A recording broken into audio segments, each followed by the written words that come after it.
My wife Alina despised our arranged marriage. On the day she tried to run away with her lover, a car crash left her paralyzed. I found her, saved her, and cared for her unquestioningly for the rest of our lives. We even raised 3 children together. I assumed we'd have a quiet, if not passionate, life. I never imagined she resented me every one of those years. As we grew old, she brought her lover home to live with us. If it weren't for you, she spat, voice trembling with hatred, Andrea would have saved me. You ruined my life and my true love. I never want to see you again. My children echoed her, urging me into a nursing home. You had Mom's love for a lifetime. Be grateful, said my eldest. Uncle Andrea has no one. He'd be miserable in a home, my second son pleaded. Mom doesn't have much time left, whispered my daughter. Let her be happy. They cast me aside, spending my pension while playing family with him. Rage and grief overwhelmed me. A stroke left me paralyzed, trapped. When the flood came, I drowned alone. When I opened my eyes, I was back on the day my wife ran away. Her greatest regret was never being with him. This time I would grant her wish. 1. Father, I want a divorce. Across the grand living room, a younger, vibrant Alina stood defiantly before her father. The suffocating feeling of floodwater filling my lungs still lingered, a phantom pressure in my chest. I looked around at the familiar yet strangely distant room, the heavy velvet curtains, the polished mahogany table. It took me a moment to understand. I was reborn.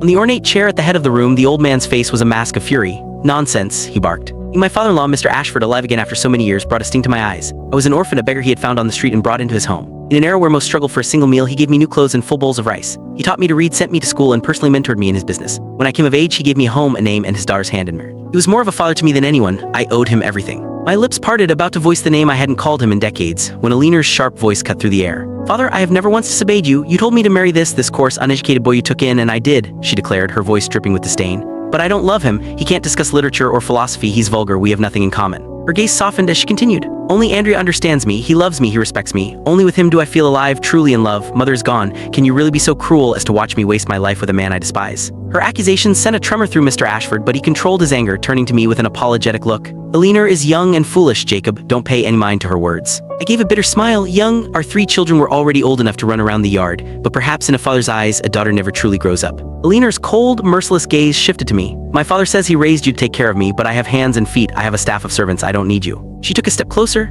I've wanted to say this to you for a long time. I have never loved you. Not now, not ever. Jacob, I've made myself perfectly clear. Are you really going to shamelessly cling to this family where you don't belong? Those familiar words were a key, unlocking a vault of memories I had buried deep. I glanced at the calendar on the wall, my head spinning. In my last life, on this exact day, Alina had come to Mr. Ashford to demand a divorce so she could be with Andrea. My father-in-law, knowing my loyalty and my quiet, lifelong adoration for his daughter, refused. He had seen how I'd cared for her, and in his eyes, I was the only man for the job. When her father said no, she turned on me. Back then, I believed him that she was just being spoiled and childish. I couldn't bear to leave her or our children, so I refused as well. In a fit of rage, she tried to run away with Andrea. They didn't get far. A car crash crushed her legs, leaving her crippled for life. Put aside my hurt and devoted myself to her. She, however, blamed me for her fate. She resented me for not letting her go, for trapping her. She cursed me for saving her, for caring for her, accusing me of using my service as a weapon to— Click the link on the homepage to watch the full follow-up for free.